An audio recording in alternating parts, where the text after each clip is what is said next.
რადიო ეთერში რეგიონული სიახლეების დრო დადგა. ეთერშია თოქ-შოუ დედოფლის წყაროს საათი. მე ჟურნალისტი ილია მარტყოფლიშვილი ვარ საღამომშვიდობისა.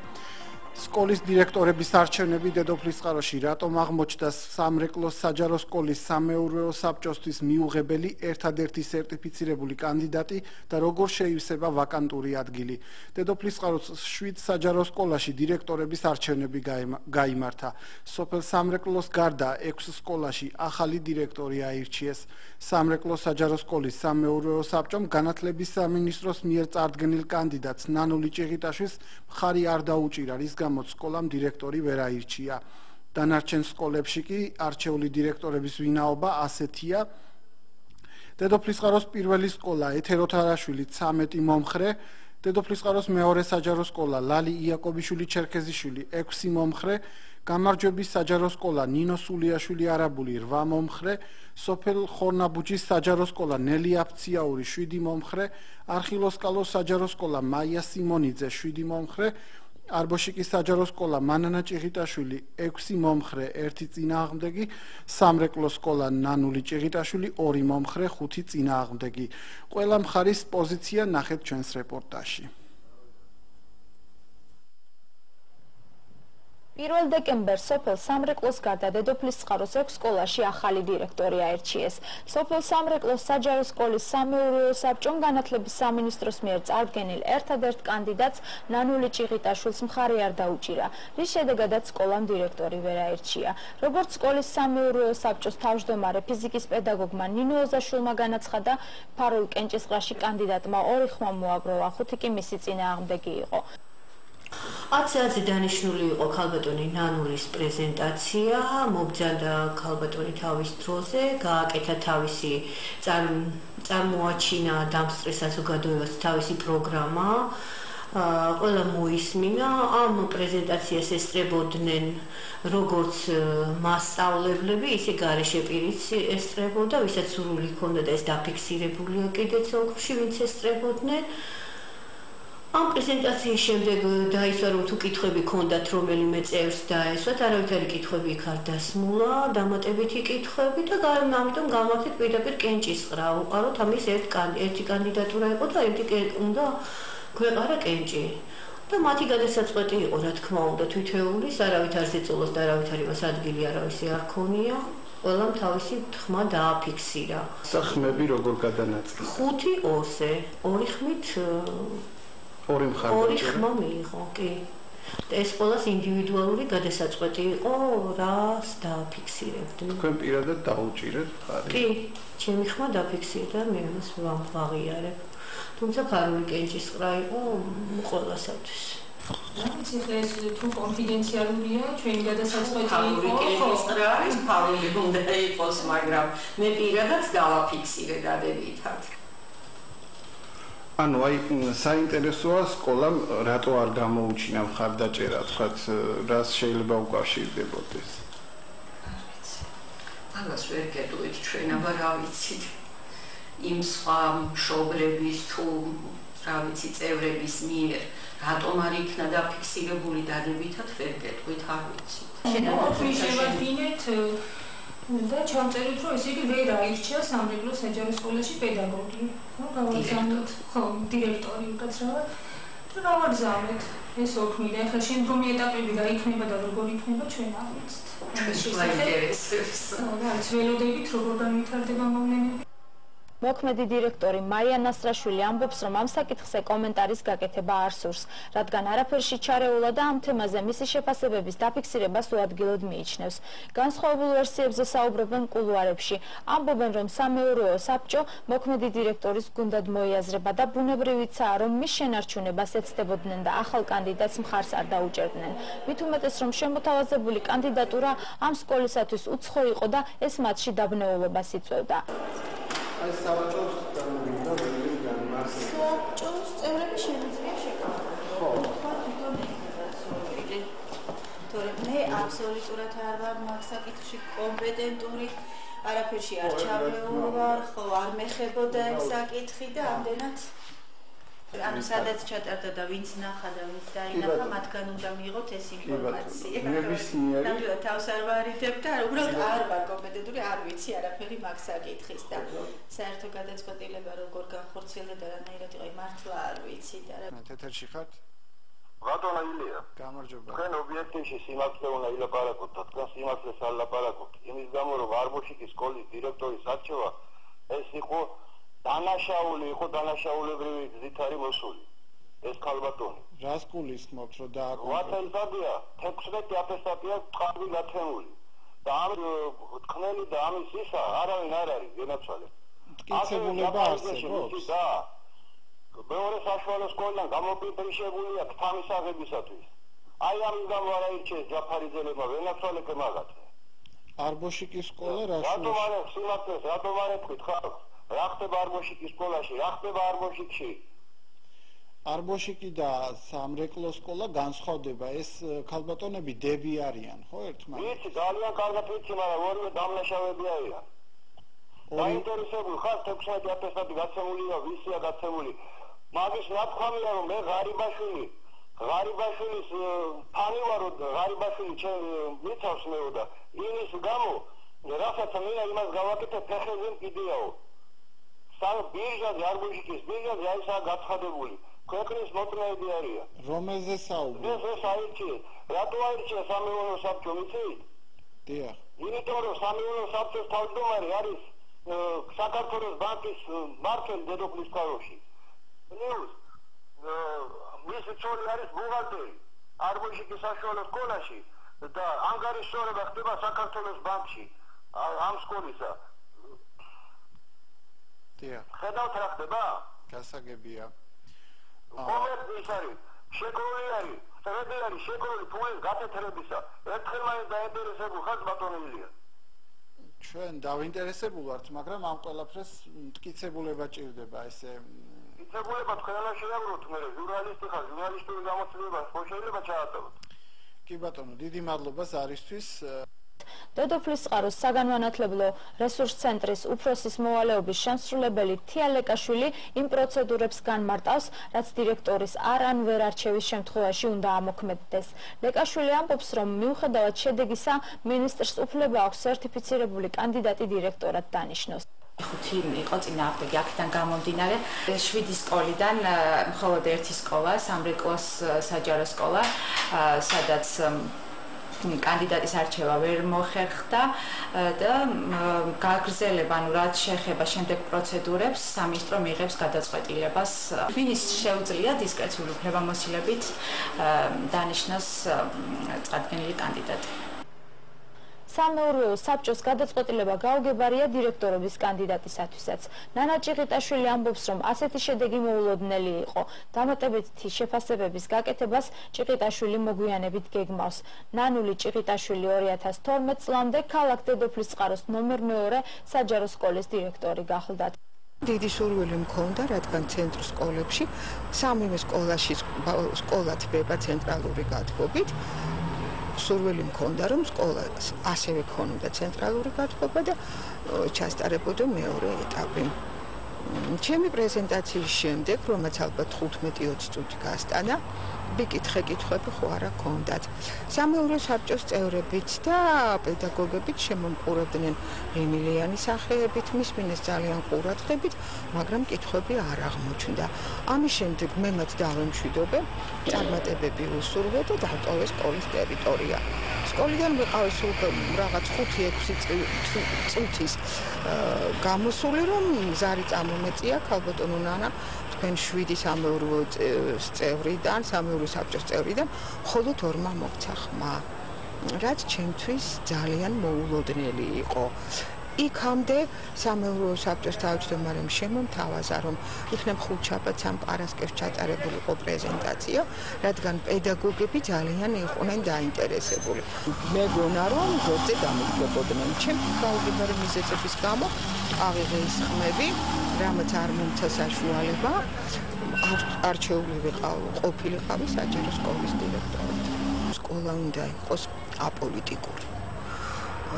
პოლიტიკასთან კავშირი არ უნდა კონდეს სკოლის დირექტორის არჩევას და ყველა პირადი ინტერესები ძალკე უნდა გადადოს, იმიტომ რომ სკოლა არის მოსწავლეების, მინისტრი იტოვებს დისკრეციულ უფლებას, არ არჩევის, ან ვერ არჩევის შემთხვევაში დირექტორთან დადოს ხელშეკრულება თვითონ და ბრძანებით ჩამოუშვას. მე ვერ გეტყვით ჩემ შემთხვევაში ეს მოხდება თუ არ მოხდება. თუ მოხდება ძალიან კარგი, ძალიან დიდი სითბოთი, დიდი სიყვარულით, ჩემი დიდი გამოცდილებით წავალ სამრეკლო საჯარო სკოლაში სამუშაოდ და იქაც განვაცხადე და ეხლაც ვაცხადებ, რომ ყველაფერს გავაკეთებ, რომ სამრეკლო საჯარო სკოლა გახდეს ერთ-ერთი კონკურენტუნარიანი. თუ მინისტრმა არ გაითვალისწინა ჩემი მაგალითი, ჩვეულებრივ ვიმუშავებ მეორე საჯარო სკოლაში პედაგოგად, გავაგრძელებ მოსწავლეების აღზრდას და სწავლებას. დანარჩენ 6 სკოლაში დირექტორი ხმათა უმრავლესობით და აბსოლუტური მხარდაჭერით აირჩიეს და პროცესმა ექსცესების გარეშე ჩაიარა. საბჭოს ყველა წევრის ხმა მიიღო დედოფლის წყაროს მეორე საჯარო სკოლის დირექტორობის კანდიდატმა ლალი იაკობიშვილმა, რომელიც იმავე სკოლის კურსდამთავრებული და თანამშრომელია. არჩევნების პროცესში წარიმართა საკმაოდ მშვიდ, მყუდრო გარემოში, კეთილგანწყობილი იყო, რა თქმა უნდა, სამეურნეო საბჭო დირექტორის კანდიდატის მიმართ. ამიტომ ვიცოდი წინასწარ მისი ხედვა, მისი შესაძლებლობები, მისი კომპეტენცია, რომ ჩვენთვის სასურველი კანდიდატი იყო, მასაც რა თქმა უნდა ძალიან დიდი მნიშვნელობა აქვს. სამეურნეო საბჭოს შემადგენლობაში სიით 6 წევრი ყავდა, ერთ-ერთი მშობელი, მშობლის ადგილი იყო ვაკანტური, იმიტომ რომ ზედასაფეხურზე აინაცვლა მოსავლემ და არჩევნების გზით მომდევნო კანდიდატი ისევ ამ საფეხურიდან იყო და ეს ვეღარ შევავსეთ. 6 კანდიდატია, მათ შორის ერთი მოსავლე იყო, ყველა იყო სახეზე გამოცხადდა და 6-ვე ხმა მიიღო მოკლედ კანდიდატმა სრული უმრავლესობით. ჩემთვის ძალიან მნიშვნელოვანია ამ სკოლის დირექტორობა. ეს სკოლა დავამთავრე, ამ სკოლაში მოვედი ინსტიტუტის დამთავრების შემდეგ და დღეს უკვე მიწევს სკოლის დირექტორის ამპლუაში ყოფნა. ჩემი ძირითადი პრიორიტეტი იქნება, რა თქმა უნდა, სწავლების ხარისხის ამაღლება, დისციპლინის გაუმჯობესება და ზოგადად რომ სკოლა იყოს კონკურენტუნარიანი. სამეურნეო საბჭო დოკუმენტაცია დირექტორის არჩევნებთან დაკავშირებით, დოკუმენტაცია, დადგენილებები, ოქმები წარუდგინა განათლების მართვის საინფორმაციო სისტემას, რომელიც დაარეგისტრირებს კანდიდატებს და რეგისტრაციის შემდგომ მათ ექნებათ სრული უფლებამოსილება. ამ საკითხს დედოფლის წყაროს საათი კვლავაც მიადევნებს ყურადღებას. დედოფლის წყაროს და გურჯაანის საგანმანათლებლო რესურს ცენტრის უფროსის ვაკანტური ადგილების დასაკავებლად გამოცხადებული კონკურსი კვლავაც გრძელდება. კანდიდატებისთვის ტესტირების პროცესი 12 დეკემბერს გაიმართება. მეორე ეტაპი განათლების მართვის საინფორმაციო სისტემის შენობაში პარასკევს 12 საათზეა ჩანიშნული. ტესტებში შესულ საკითხებში გათვალისწინებულია არსებული საკანონმდებლო ცვლილებებიც. დედოფლის წყაროს რესურს ცენტრის უფროსის მოვალეობის შემსრულებელი თეა ლეკაშვილი ამბობს, რომ კონკურსის დეტალებით არ დაინტერესებულა, რადგან არც მას და არც რესურს ცენტრის თანამშრომლებს ვაკანტური ადგილის დაკავების სურვილი არ აქვთ. შეგახსენებთ, რესურს ცენტრის უფროსის თანამდებობის დასაკავებლად გამოცხადებული კონკურსი მიმდინარე წლის სექტემბერში დედოფლის წყაროში უშედეგოდ დასრულდა, რის გამოც კონკურსი ხელახლა გამოცხადდა. კონკურსის პირველ ეტაპზე სამინისტროს პრეს-ცენტრში განმარტავდნენ, რომ 15 განაცხადი იყო რეგისტრირებული, გასულ თვეში კი გაირკვა, რომ პირველად გამოცხადებულ კონკურსი გამარჯვებულის გარეშე დასრულდა და მსურველთა განაცხადების მიღება ხელახლა დაიწყო. რესურს ცენტრის უფროსმა მიხეილ ბახუტაშვილმა თანამდებობა მას შემდეგ დატოვა, რაც მიმდინარე წლის ივლისში თვითმმართველობის არჩევნებში გამარჯვების შედეგად დედოფლის წყაროს საკრებულოს დეპუტატის მანდატი მოიპოვა. მოგვიანებით კი საკრებულოს სოციალური, კულტურის, განათლების და ახალგაზრდულ საქმეთა კომისიის თავმჯდომარედ აირჩიეს. ახლა კი რეპორტაჟი. 2 წლიანი მუშაობის ანგარიში ხელისუფლებამ კახეთის რეგიონშიც წარადგინა. კახეთის გუბერნატორმა გასული წელი შეაჯამა და წელს რეგიონში განხორციელებულ პროექტებზე ისაუბრა. რეპორტაჟი თელავიდან. მთავრობის წევრებმა საქმიანობის 2 წლის, ხოლო კახეთის მხარეში სახელმწიფო რწმუნებულმა გუბერნატორმა ირაკლი შიოლაშვილმა მუშაობის 1 წლის ანგარიში წარუდგინეს კახეთის საზოგადოებას, არასამთავრობო ორგანიზაციებსა და მედიის წარმომადგენლებს. პროექტ საქართველოს მთავრობა ღია მმართველობისათვის ფარგლებში მთავრობის ანგარიშის პრეზენტაციები საქართველოს ყველა რეგიონში იმართება. თელავის უნივერსიტეტში გამართულ შეხვედრაზე გუბერნატორმა საზოგადოებას ის პროექტები გააცნო, რომლებიც რეგიონში მისი გუბერნატორობის პერიოდში განხორციელდა. ირაკლი შიოლაშვილის განცხადებით 2014 წელს კახეთის რეგიონში 1200-ზე მეტი ინფრასტრუქტურული პროექტი განხორციელდა. საყოველთაო ჯანდაცვის პროგრამით 250,000 ადამიანმა ისარგებლა. 2015 წლის ბოლომდე დედოფლისწყაროში დასრულდება 25 საწოლიანი მრავალპროფილიანი საავადმყოფოს მშენებლობა. კახეთის ყველა მუნიციპალიტეტში მოეწყო ახალი ამბულატორიული შენობა. შემოყვანილია სასწრაფო სამედიცინო დახმარების 19 ახალი ავტომანქანა. 2014 წელს მუნიციპალიტეტების მიერ გაცემულმა სოციალურმა დახმარებამ შეადგინა 4,700,000 ლარი, ხოლო სოციალურ სააგენტოს მიერ დაფინანსებულ პროექტების ღირებულებამ ჯამში შეადგინა 11,522,418 ლარი. დღევანდელმა შედეგებმა ცხადყო, რომ კახეთი ერთ-ერთი ყველაზე სწრაფად მზარდი რეგიონია, ყველაზე მეტი ინვესტიცია სწორედ კახეთში შემოსული, ყველაზე სწრაფად კახეთი ვითარდება და მე ბედნიერი ვარ იმით, რომ აბსოლუტურად ყველა უწყება ზუსტად თანაბარ როლს თამაშობს კახეთის განვითარებაში. მე კიდევ უფრო მეწარმოებებს უსურვებ, როგორც ჩვენს მეწარმეებს, ასევე თვითმმართველობებს, ასევე ყველა სამინისტროს, რათა კახეთში გაცილებით უფრო მეტი გაკეთდეს მომავალ წლებში. შეიძლება ითქვას ასევე, რომ 30 მეტი საწარმო დაფინანსდა, ახალი საწარმო, გადაიარაღდა ძალიან ბევრი სამუშაო ადგილი შეიქმნა, გაშენდა ახალი ვენახები, 4000 ჰექტარზე მეტი ტერიტორიის ძალიან მნიშვნელოვანი ცვლილებები მოხდა რეგიონში და ეს მხოლოდ დასაწყისია. ჩვენ კიდევ უფრო მეტი ცვლილება გვექნება, კიდევ უფრო მეტი ხელშეწყობა იქნება და კიდევ უფრო მეტი განვითარება იქნება სოფლის მეურნეობის კუთხით. კონკრეტულად სოფლის მეურნეობაში, რადგან ახლა აქცენტი ამაზე გიხდება, რა თქმა უნდა, ყველაზე მთავარი ეს არის წყლის მომარაგება. თუ ერთხელ და სამუდამოდ ქვეყანაში არ გაიმართა საირიგაციო სისტემა, ბუნებრივია, რომ წყალში გადაყრილი იქნება მთელი ის ძალიან მნიშვნელოვანი და ძალიან სერიოზული მცდელობები, პროექტები და ფინანსები, რაც ამ თვალსაზრისით მიედინება სოფლად. ამიტომ მე ვიტყოდი, რომ ნომერი პირველი პრიორიტეტი ეს არის წყალი. დღეის მდგომარეობით კახეთის რეგიონში ხორციელდება 65 მილიონი ლარის ღირებულების სხვადასხვა ინფრასტრუქტურული პროექტები. დაგეგმილია და პარალელურ რეჟიმში დავიწყეთ უახლოეს მომავალში ეტაპობრივად 101 მილიონი ლარის ღირებულების სხვადასხვა ინფრასტრუქტურულ სამუშაოებს. პრიორიტეტები სამინისტროს მხრიდან გახლავთ გზების მშენებლობა, რეაბილიტაცია, წყალმომარაგება, წყალარინების სისტემების მშენებლობა, რეაბილიტაცია, ასევე მყარი ნარჩენების მართვის კუთხით ნაგავსაყრელების კეთილმოწყობა და სხვადასხვა მიმართულებით ინფრასტრუქტურული პროექტების განხორციელება. ეთერშია ток-შოუ დედოფლისწყაროს საათი, მე ილია მარტყოფლიშვილი ვარ. გასულ კვირას საქართველოს ზოგიერთ სკოლაში გათბობის პრობლემა შეიქმნა, რის გამოც ზოგან გაკვეთილების ხანგრძლივობა შემცირდა. ჩვენ დავინტერესდით, რა ვითარებაა დედოფლისწყაროს 15 საჯარო სკოლაში, როგორ თბება სკოლები, ამის შესახებ საგანმანათლებლო რესურს ცენტრის წარმომადგენელი თეა ლეკაშვილი მოგვითხრობს. გათბობასთან დაკავშირებით ყველა სკოლა, ყველა სკოლის, ყველა საკლასო ოთახი თბება. სამ სკოლაში გვაქვს ცენტრალური გათბობა, ქალაქ დედოფლისწყაროს პირველ მეორე საჯარო სკოლაში და ხორნაბუჯის საჯარო სკოლაში. სისტემას არანაირი პრობლემა არ აქვს, თბება ყველა საკლასო ოთახი.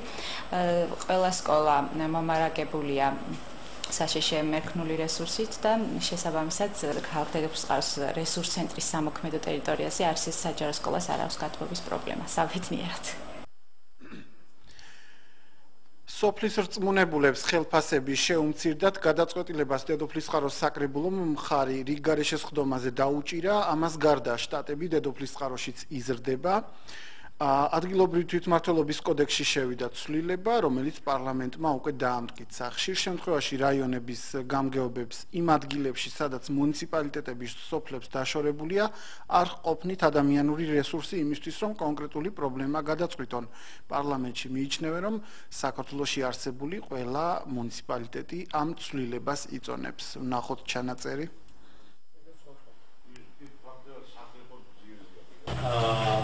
სოფლის მოუნებულებს ტერიტორიული ორგანოებში ერთმანეთს სახელები არიან გამგებლის წარმომადგენლები ადმინისტრაციული ერთეულებში და თავისთავად აღარ არიან თანამდებობის პირები.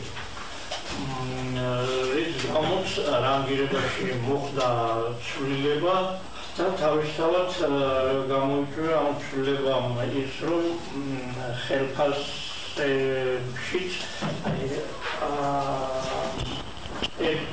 სხვადასხვა რანგის თანამშრომელს შეიძლება ჰქონდეს ერთი და იგივე ხელფასი რომ იყოს სხვაობა საჯარო სამსახურის კანონის შესაბამისად განსაზღვრული სარგოების განსაზღვრის წესი არ ამოქმედებს მმართველობის საჯარო მოხელეებზე და ამას თვითონ საკრებულო განსაზღვრავს.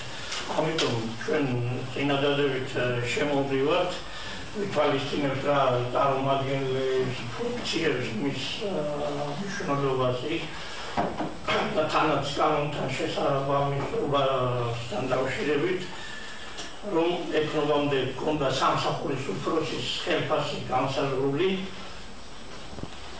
შემცირდეს 20 ლარით და განისაზღვროს ესე იგი საბაზრობსა და მიგზავის გარდა 980 ლარი ექნება წარმომადგენლებს ხელფასი თუ რამდენი შტატი დაემატა დედოფლის წყაროს თვითმმართველობის ორგანოს ამის შესახებ დედოფლის წყაროს გამგებელი ნიკოლოზ ჯანიაშვილი გვეტყვის რომელიც ტელეფონით ჩაგვერთვება პირდაპირ ეთერში ბატონო ნიკოლოზ საღამო მშვიდობისა საღამო მშვიდობის ილია მოგესალმებით მოგესალმებით დღეს ვახდები უფრო დეტალები რო განვმარტოთ რამდენი შტატი დაემატა და რას უკავშირდება ეს ცვლილება მოგახსენებთ ადგილობრივი თვითმმართველობის კოდექსში შევიდა ცვლილება რომელიც განსაზღვრავს თითოეული მუნიციპალიტეტის თანამშრომელთა რიცხოვობას აღნიშნული ცვლილება ძალაში შევა 2015 წლის 1 იანვრიდან ეს ცვლილება განსაზღვრავს იმას რომ თითოეული მუნიციპალიტეტის თანამშრომელთა რაოდენობა იქნება ლიმიტირებული და დამოკიდებული იქნება მუნიციპალიტეტის მოსახლეობის რიცხოვნებაზე და მუნიციპალიტეტის სპეციფიკიდან გამომდინარე რომ მაქსიმალურად გათვალისწინებული იყოს ყველა მუნიციპალიტეტის სპეციფიკიდან გამომდინარე ჩვენ რამდენიმე დღის წინ საკრებულო სხდომაზე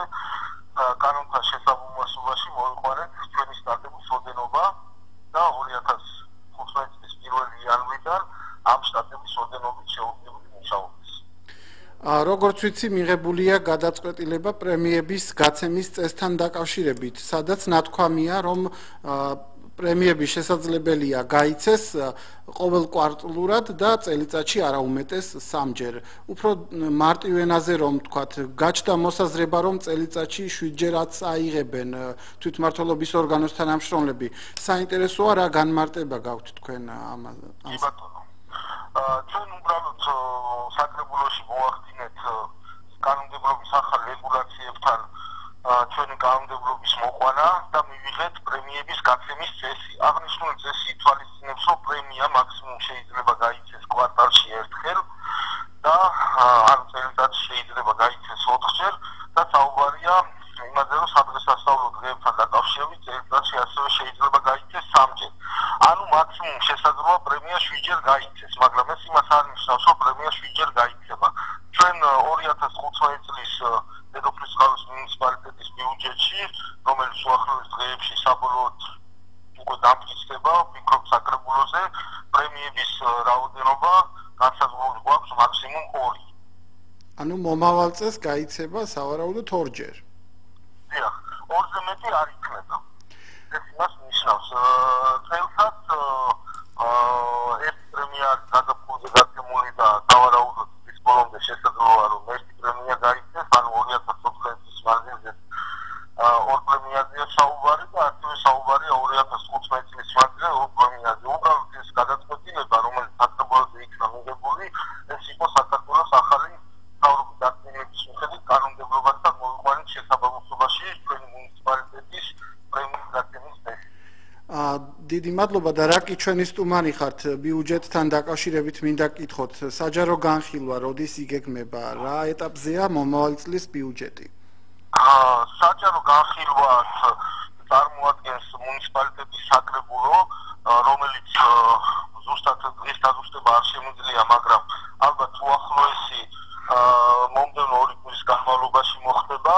ჩვენი მუნიციპალიტეტის ბიუჯეტიც დამუშავების პროცესია, რაღაც დეტალების დაზუსტება ხდება, ტექნიკური დეტალების და აუცილებლად ლევანდელი წლის დეკემბერში დამტკიცდება საბოლოოდ ჩვენი ბიუჯეტი. დიდი მადლობა. ეს გახლდათ დედოფლის წყაროს გამგებელი ნიკოლოზ ჯანიაშვილი, რომელიც დედოფლის წყაროდან პირდაპირ ეთერში გვერდებოდა. ჩვენ კი განვაგრძობთ გადაცემას. დედოფლის წყაროს ორგანიზაცია კონსტიტუციის 42 მუხლი წარმომადგენლებმა დედოფლის წყაროში ქალთა უფლებების შესახებ ორდღიანი ტრენინგი გამართეს. პროექტი ქალთა გაძლიერება სოციალური განვითარებისთვის გერმანიის საერთაშორისო თანამშრომლობის საზოგადოების დაფინანსებით ხორციელდება და ამგვარ შეხვედრებს რეგიონებშიც ითვალისწინებს. დედოფლის წყაროელებს უფასო იურიდიული კონსულტაციები გაეწიათ, ხაზი გაესვა ადგილობრივ თვითმმართველობებში ქალთა ჩართულობას და ასევე დისკრიმინაციის მსხვერპლს. ვნახოთ ვიდეო. ამ პროექტის მიზანი არის ქალთა სოციალური განვითარება. სწორედ ეს იყო ერთ-ერთი მიზანი ქალთა სოციალური განვითარება, რის გამოც ჩვენ თითქმის ყველა რეგიონი მოვიარეთ და გუშინ და დღეს ჩავატარეთ დედოფლის წყაროში ეს ტრეინინგი. ტრეინინგი ეხება თითქმის ყველა უფლებას, რაც აუცილებელია ადამიანისათვის. ამ ტრეინინგზე დაგვესწრო დედოფლის წყაროს გამგეობის თანამშრომლები, თუმცა ეს გათვლილიც იყო მოქალაქეებზე, სამწუხაროდ მოქალაქეებმა ვერ შეძლეს მოსვლა, მაგრამ იმედი მაქვს მოქალაქეებს მიეწოდებენ გამგეობის თანამშრომლები ამ ინფორმაციას, რაც ჩვენ გუშინ გავაჟღერეთ. ადგილობრივ თვითმმართველობაში ჩართულობა მოქალაქეების ჯანმრთელობის უფლება, სიცოცხლის უფლება, დისკრიმინაციის აკრძალვა, საგადასახადო სამართალი, სახელშეკრულებო სამართალი და თითქმის ყველა უფლება გავიარეთ, რაც აინტერესებდა. აუცილებელია მოქალაქეებს მივაწოდოთ ინფორმაცია, რომ ისინი ფლობდნენ იმ ინფორმაციას, რაც აუცილებელია მათი უფლებებისა და თავისუფლებების განსახორციელებლად. ერთ-ერთი ასეთი პრობლემა იყო თუნდაც ადგილობრივ თვითმმართველობაში ჩართულობა, თუნდაც ძალადობის აღმოფხვრა და იმ უფლებების არცოდნა, რაც მათ არ იციან, სწორედ იწვევს ამ პრობლემებს და ამიტომაც სწორედ ამ პრობლემების აღმოსაფხვრელად ვატარებთ ჩვენ ამ ტრეინინგებს, რათა გაძლიერდეს ქალთა როლი საზოგადოებაში და გაიზარდოს მათი სამართლებრივი ცნობიერება. ჩვენ ამ 3 წლის განმავლობაში, რა თქმა უნდა, კახეთის სხვა რეგიონებშიც ვიყავით, თუმცა კიდევ გვაქვს ერთი გასვლითი ღონისძიება გურჯაანში და მომდევნო კვირას გურჯაანში ვატარებთ ამ გასვლით ღონისძიებას. და ისევ ქალების თემა, როგორც გახსოვთ, რამდენიმე კვირის წინ დედოფლის წყაროში 7 თვის ორსული საკუთარმა მეუღლემ სცემა 31 წლის ქალის ავადმყოფოში მოხვდა. ამ დროისთვის ძალადობის მსხვერპლი სახელმწიფო თავშესაფარში გადაიყვანეს. ვნახოთ რეპორტაჟი. ძალადობის მსხვერპლს ადამიანით ვაჭრობის, ტრაფიკინგის, მსხვერპლთა დაზარალებულთა დაცვისა და დახმარების სახელმწიფო ფონდის თანამშრომლები გამოეხმაურნენ და ორსული თავშესაფარში გადაიყვანეს. ეს ფონდი ჯანდაცვის სამინისტროს დაქვემდებარებაშია. არაკომერციული იურიდიულ პირად ჩამოყალიბდა და სახელმწიფო ბიუჯეტიდან ფინანსდება. ჯანდაცვის სამინისტროს პრესსამსახურის წარმომადგენელმა ქეთი ბეროშვილმა ჩვენთან საუბრისას თავდაპირველად აღნიშნა, რომ ორსულს თავშესაფარის სერვისი ნამდვილად შესთავაზეს, თუმცა მან თბილისში გადაყვანაზე უარი განაცხადა. მოგვიანებით კი დეტალები დააზუსტა და აღნიშნა, რომ ორსული თავშესაფარში გასულ კვირაში ძალიან ძალით რომ შემომარტყა დამპალმა ხელი. მეგეთი კანი მაქრო რაღაცას მომარტყა, მილურჯდება და იორჯილ შემომარტყა. ჩალუჩები. არ გავაშველეთ არაფერი აბსოლუტურად. რატო?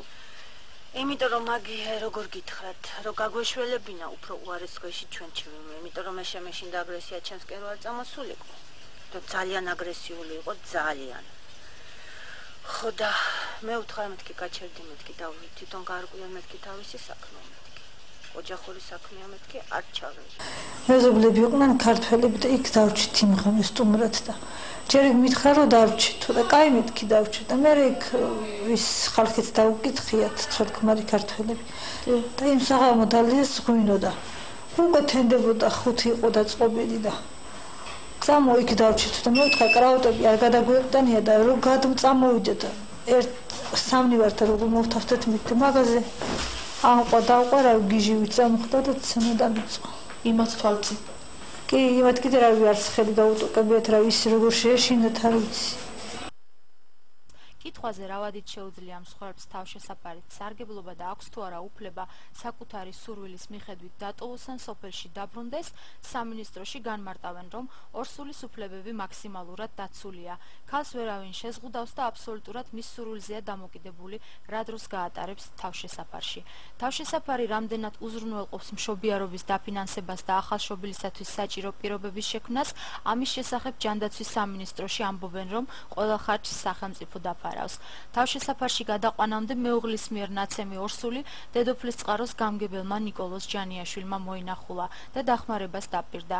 მისი თქმით, დედოფლის წყაროს მუნიციპალიტეტი მზადაა მარტოხელა ქალს ბინის ქირა და ელექტროენერგიის საფასური ყოველთვიურად გადაუხადოს, ასევე სათბობის შეშით მოამარაგოს. კი, ნასვამი იყო და ხისკამი იყო პატარა ის მიტყვა თავში და მე კიდევ ხსნე ფოტოების მონაჭერია ცოტა ის გადაჭრილივით იყო და ის ხო თუფლივით არის და ის მიტყვა თავში და მე კიდე ორჯერ ისილა შემარტყა ის დარჩალურჯებული იმიტომ აქ და სისხლიდან მედინა სახე და ცხვირიდან უბრალოდ მე იმ ქალს უთხრა რომ მიდიო ფერში ანთეო და მოსაკენ თბილად დააწვინეო და რა ჭიათ მინდოდა იმის არც ფერში ხარ მინდოდა და არც აღარები მაგრამ იმ სიმა ჩამოვიდა მე თვითონ დარეკა პატრულში და ესე თქვიო რომ მithom დაგორდიო და ეს კიდე შემეცდა ხელი დავაფარე და მე აქ და რო გამწერეს უკვე საღა ერთი ღამე აქ გავათენე და მეორე დილით რო გამწერეს რა ვიცი იქ მოტვინი შერყევა გაქრომი და ისე თავი მткиო და ეს მეორე შემთხვევა და პირველი შემთხვევა რუსთავში მაშინაც მე არ მიჩვენია იქ წილკილზე მეზობელმა რო კორპუსი და მეზობელმა რო გაიგო იმათ ისინი იმათ მიშველეს და იმათ გამოიძახეს მილიცია და ეს ვაჟბატონი დაიმალა. სიტყვის შეუწყობაც გინებაზე ხოზე მეტი აღარ არის უწმოწური სიტყვა გინება და რავი გარტყმა და რა ვიცი. სადამდეღა რა ვიცი მალამ და სადამდეღა დავმალო რა არ შემიძლია.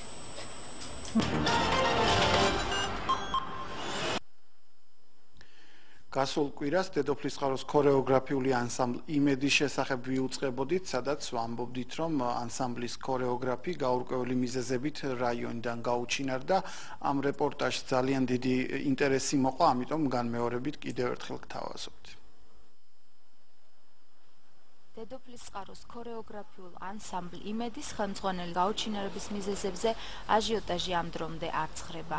ანსამბლის წევრებმა საგანგებო განცხადება გაავრცელეს და არსებულ ვითარებაზე გაამახვილეს ყურადღება. ჩვენი ანსამბლი ემზადებოდა, რომ 27 ნოემბერს ჩატარებულიყო საქველმოქმედო კონცერტი.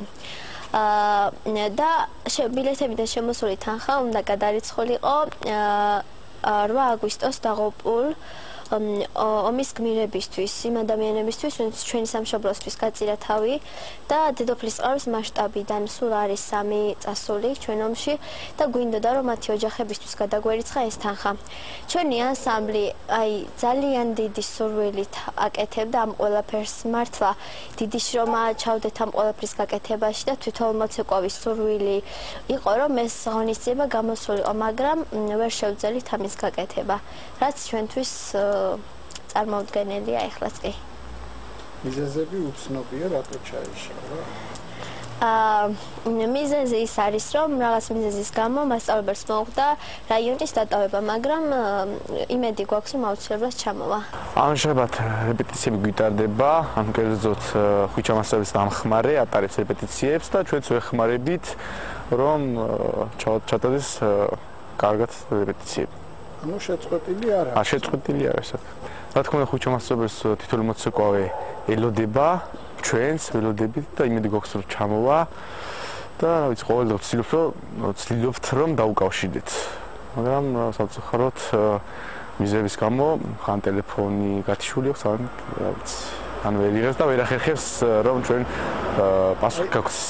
რა თქმა უნდა დავზარალდით, იმიტომ რომ ამხელა რამდენი ხანია გვაქვს ეს ანსამბლი და როცა პედაგოგს კარგავს ესეთი ანსამბლი და რამდენი ხანს რომ არის ეს ანსამბლი კარგავს იმას ქორეოგრაფს, რა თქმა უნდა დაზარალება არის, რომ უფრო შედარებით უფრო ისეთ რეპეტიციები მიმდინარეობს, უფრო ისეთი არ ხალისი აღარ გვაქვს რომ დედოფლისწყაროს კულტურის ცენტრის უფროსი ნონა ჯიბღაშვილი ანსამბლ იმედის კონცერტის ჩაშლასთან დაკავშირებით კომენტარს აკეთებს.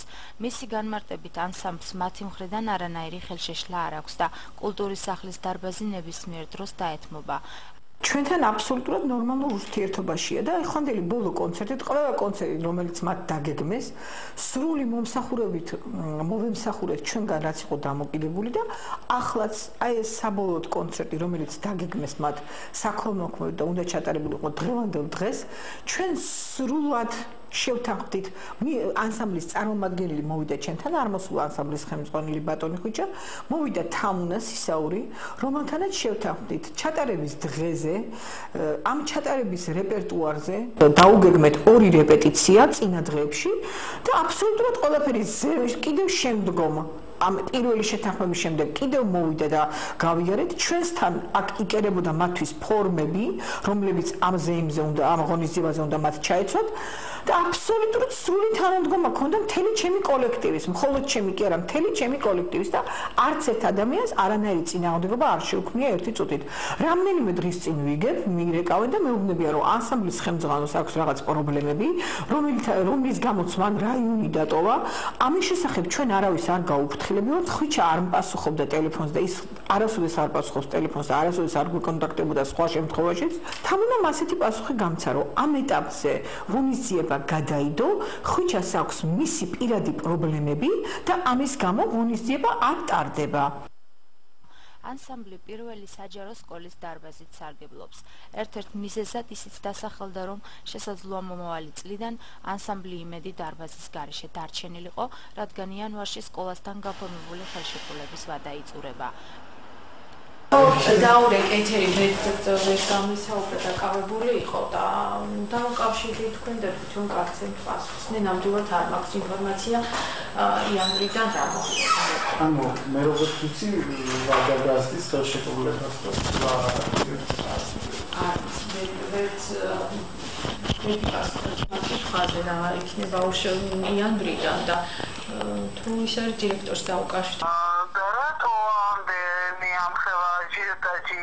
ამასთან დაკავშირებით ჩემთვის პირადად აბსოლუტურად გაუგებარია, იმიტომ რომ არ მინახავს მე ის პიროვნება და უბრალოდ გარეთ ეს მithმა-მოთქმა და აგებული რაღაც ჯორები და სკოლის საჭიროებიდან გამომდინარე ჯერ ახლა მოვლენებს წინ ნამდვილად ვერ გაუსწრებ, არ ვიცი, თუ კი დაბრუნდა ნამდვილად კარგი პიროვნება, კეთილშობილი, ძალიან პატრიოტული წესიერი წლებია, ჩემამდეც ხელშეკრულება გაფორმებული ქონდა, მუშაობდა პატრიოტულად და სკოლის საჭიროებიდან გამომდინარე, რა ვიცი, ახლა დავხედავთ და თუ კი საჭირო იყო და ის სკოლას წაადგება, სჭირდება ეგ სკოლას დამატებითი შემოსავალი და თუ კი სურვილი იქნება, ნამდვილად გავაგრძელებთ ხელშეკრულება. წინა დირექტორის დროს დადებულია 2 წლიანი ხელშეკრულება იანვრამდე დიახ. როგორ გეკადრებათ დარბაზის გამო პრობლემა ნამდვილად არ შექმნია ამ ადამიანს და ყოველ შემთხვევაში ჩვენი მხრიდან შეფერხება ნამდვილად არ ქონია. ნამდვილად არ ყოფილა მაგაზე საუბარი ჩვენ შორის, თვითონ უბრალოდ იცის რომ იანვრამდე ხელშეკრულება და ნამდვილად არ ყოფილა ჩვენ შორის საუბარი იმაზე, გაგრძელდება თუ არ გაგრძელდება ხელშეკრულება, იმიტომ რომ იანვრამდე დროა და შეგვიფიქრია მაგათ. მიზეზებს შორის კონკურენტი ანსამბლი შირაქი და მათ შორის წლების განმავლობაში არსებული დაპირისპირებაც სახელდება. თუმცა ანსის ხელმძღვანელი ამბობს, რომ გაუთავებელი პრობლემები დამკლილია და მათ ხელოვნური პრობლემების შექმნა არაფერ შეჭირდებათ. ჩემთვის გაუგებარია ყოველთვის რატომ იშვერენ ხელს ჩემსკენ და საერთოდ ჩემი ანსამბლისკენ.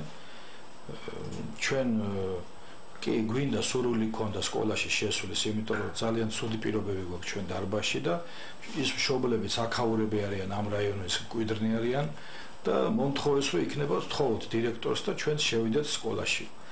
Ten სექტემბერში შევედით დირექტორს თხოვეთ, უთხარით, აუხსენით რომ ორი დღე მაინც დავეთმო ჩვენთვის განსხვავებულ დღეებში. ჩვენ იმისი გამოშვება სკოლიდან არავის არ მოუთხოვია ჩვენ მშობლებს არც მე. Იყოს ის ანსამბლიც და ჩვენი ანსამბლიც და ხალხს გქონდეს იმისი არჩევანის უფლება, რომ ვისთანაც უნდა ატაროს ბავშვი. აი ეს იყო ჩვენ შორის, ზოგადად ჩვენ არანაირი ინტერესი არ აქვს რომ მაგას ვებრძოლოთ, საერთოდ კონკურენტათაც არ ავთვლი მე მაგ პიროვნებას.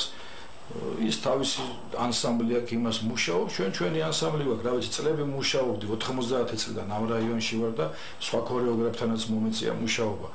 ეხლა ვერ ვიტყვი რომ სხვა რაიონებში არ ახდება ეს ქორეოგრაფთებს შორის დაპირისპირებები ხშირად არის, მაგრამ მე არანაირი ინტერესი არ მაქვს მაგ პიროვნებასთან ან დაპირისპირებად ან ის თავისთვის მუშაობს, მე ჩემთვის მუშაობ და მე არავის არაფერს არ უშლი და საერთოდ არც ვიცოდი მაგას თუ კონცერტი ქონდათ ეხლა. ძალიან ხშირად ხდება რა, წლების მანძილზე გრძელდება, უკვე დავიღალე სიმართლე გითხრათ ამათი აი მტყუილების მოგერიებით რა. ძალიან ხშირ შემთხვევაში აი ისეთი აგრესიები მოდის იმათიდან, რომ ჩვენ პირიქით ვანეიტრალებთ ყოველთვის ამ არც მინდა რომ ბევრი ვილაპარაკო, რეები აქვთ გაკეთებული კიდე, უბრალოდ კაცი ვარ და მშვენია რომ მაგათი ჭორებით რაღაცებს უყურო და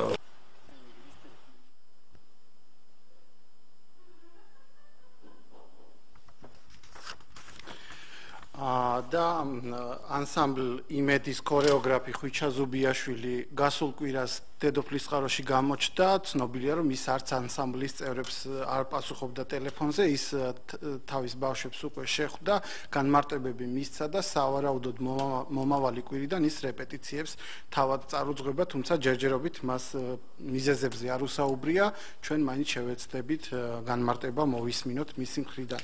ახლა კი შემდეგი რეპორტაჟი, რა პრობლემები აქვს დედოფლისწყაროს მხარეთმცოდნეობის მუზეუმს, ვნახოთ რეპორტაჟი.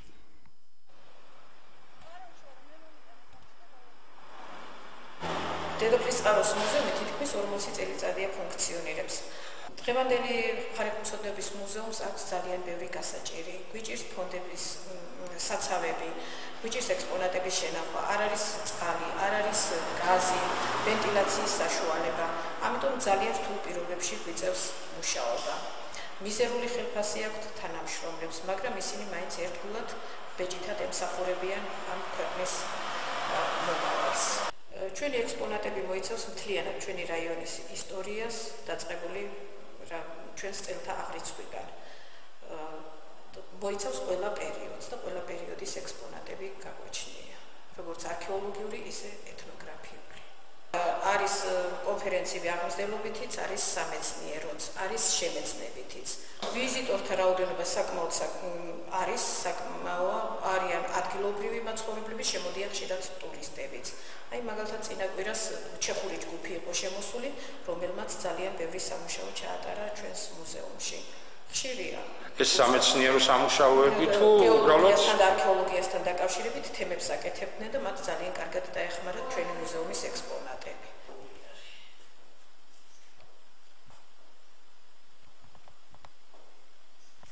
არაფერი არ გორგია, არც შუქი, არც წყალი, არც გაზი. აი მოგზადეთ პატრონო და რამდენი რამე გვაქვს.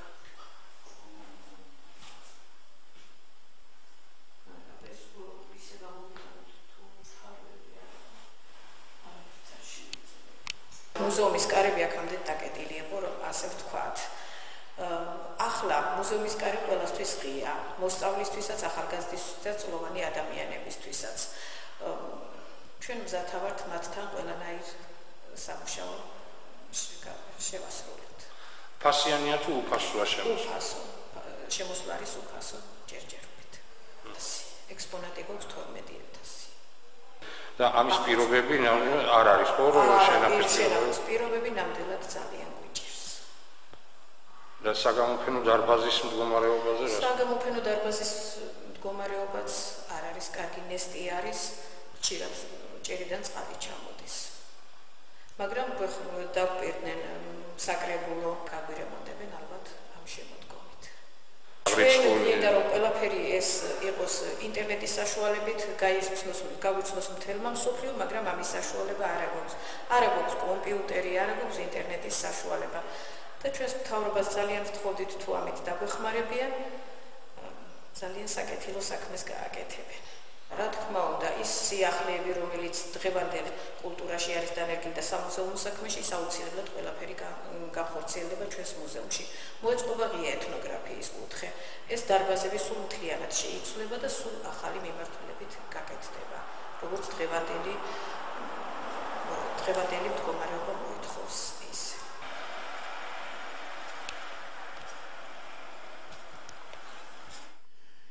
ეს გახდათ გია ყაჭაშვილის რეპორტაჟი მუზეუმიდან, თუმცა როგორც მაცნობეს, მუზეუმს ბუნებრივი აირის და გათბობის პრობლემა უკვე მოუგვარდა და ამაზე ჩვენ შემდგომ გამოშვებებში ვისაუბრებთ. ახლა კი ირაკლი ჩარკვიანის ცხოვრების ამსახველი წიგნის პრეზენტაცია გაიმართა დედოფლისწყაროში, ვნახოთ ჩვენი ბოლო რეპორტაჟი.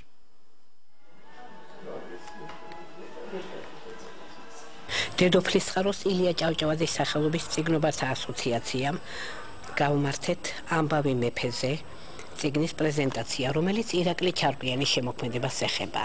გავიხსენეთ ეს დიდებული ადამიანი.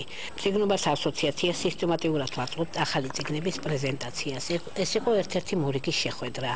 თვითონ წიგნის ავტორის გაგა ლომიძის მოგონებები, კოკა გამსახურდიასი თუ როგორ აფასებდნენ ირაკლის შემოქმედებას.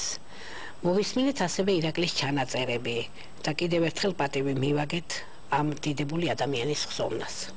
ძალიან სამწუხარო რომ დღეს ის ცოცხალი აღარ არის, მაგრამ მისი მუსიკა უკვდავია. ილია ჩარკვიანი დღეს ცოცხალია და ალბათ ყოველთვის მისთვის არის სასიხარულო რომ მისი შვილი უკვდავია და მისი ცხოვრება გრძელდება მისი სიმღერით. ჩემი ლექტორი იყო ილია ჩარკვიანი, ძალიან დიდი ამაგი აქვს ჩვენზე, home readings მიკითხავდა პირველ-მეორე კურსზე.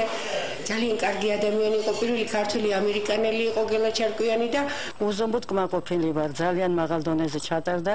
გავიხსენეთ ირაკლი ჩარკვიანი, მისი მოღვაწეობა, მამამისი და ერთ სიტყვით მადლობა ამ ნანა ჭიჭინაძეს ასეთი ღონისძიების ჩატარებისათვის და ასეთი შეხვედრები რა თქმა უნდა აუცილებელი არის ჯერ მომავალი თაობისთვის კიდე განსაკუთრებით.